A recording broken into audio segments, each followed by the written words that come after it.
اور یاد کرو جب ان سے کہا گیا کہ اس شہر میں سکونت اختیار کر لو اور اس میں جہاں سے جی چاہے کھانا پینا، اور ہاں شہر میں جانا تو حتتن کہنا، اور دروازے میں داخل ہونا تو سجدہ کرتے ہوئے، تو ہم تمہارے گناہ معاف کر دیں گے اور نیکی کرنے والوں کو اور زیادہ دیں گے۔ مگر جو ان میں ظالم تھے انہوں نے اس لفظ کو جس کا ان کو حکم دیا گیا تھا بدل کر اس کی جگہ اور لفظ کہنا شروع کیا، تو ہم نے ان پر آسمان سے عذاب بھیجا اس لیے کہ وہ ظلم کرتے تھے۔ اور ان سے اس گاؤں کا حال تو پوچھو جو لب دریا واقع تھا، جب وہ لوگ ہفتے کے دن کے بارے میں حد سے تجاوز کرنے لگے،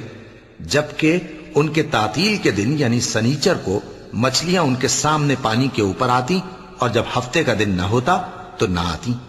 اسی طرح ہم ان لوگوں کو ان کی نافرمانیوں کے سبب آزمائش میں ڈالنے لگے۔ اور جب ان میں سے ایک جماعت نے کہا کہ تم ایسے لوگوں کو کیوں نصیحت کرتے ہو جن کو اللہ ہلاک کرنے والا یا سخت عذاب دینے والا ہے، تو انہوں نے کہا اس لیے کہ تمہارے پروردگار کے سامنے معذرت کر سکیں،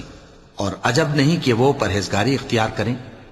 پھر جب انہوں نے ان باتوں کو فراموش کر دیا جن کی ان کو نصیحت کی گئی تھی، تو جو لوگ برائی سے منع کرتے تھے ان کو ہم نے نجات دی، اور جو ظلم کرتے تھے ان کو برے عذاب میں پکڑ لیا کہ نافرمانی کیے جاتے تھے۔